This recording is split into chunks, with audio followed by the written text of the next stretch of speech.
The C-17 touched down at Nellis Air Force Base. Charlie stared out the window at the dry desert that stretched out for miles in all directions, ending abruptly at some distant brown mountains. Base housing and a golf course stood out in sharp green contrast against the natural surroundings beyond the base's perimeter. She'd come to grips with her plan during the last hour of the flight. As soon as they arrived at their hotel, she and Orr had agreed to meet and discuss more about what she'd revealed. Angel's confessions had made her feel closer to him and stoked her attraction for him. What woman wouldn't feel flattered if a handsome man chose her to be his confidant? But now she realized her mistake in keeping his secrets. The truth bubbled up inside. She needed to unburden herself. The sooner the better. Gathering their go-bags and stepping out into the early evening sun, the team exited the plane in silence. Kellerman shielded his eyes and scanned the runway. I have a work colleague who will be meeting up with us. Work colleague? Orr made a face. Yes, my old boss. I guess he caught wind of the same radar signal. He hefted his bag onto his opposite shoulder. I don't see him here. He didn't really give me a lot of information. Strange. Charlie didn't know Kellerman kept in touch with his previous office. Wouldn't it be difficult, with so many levels of security, keeping individual research and information compartmented? What? Orr forcefully tucked his shirt into his jeans. Who are you talking about? Someone from Area 51? Groom Lake, Kellerman corrected. How would they know about our radar signal? It's not really our radar signal, Charlie offered. The commander shot her a sharp look. Kellerman shrugged. I don't know any more than you do, sir. The professor texted that he'd see me once we'd arrived.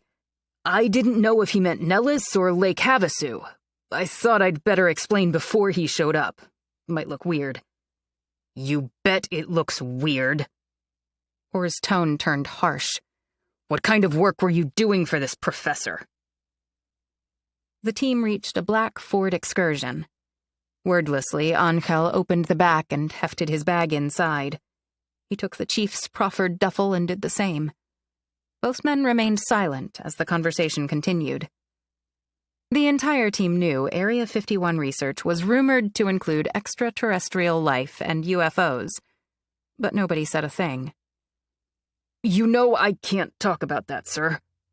Kellerman's face turned red. I thought you should know, is all. Sorry I even brought it up.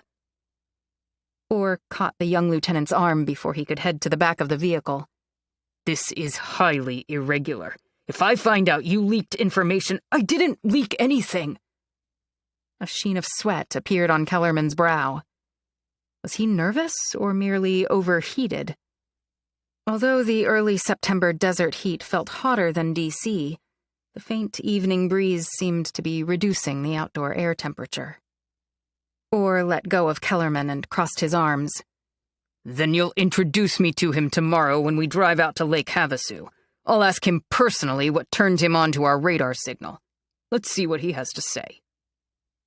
Kellerman gave a curt nod and loaded his bag into the back of the Excursion. It would be interesting to see how that played out. Charlie had to admit her own curiosity about Kellerman's former boss. Sir, where are we staying tonight?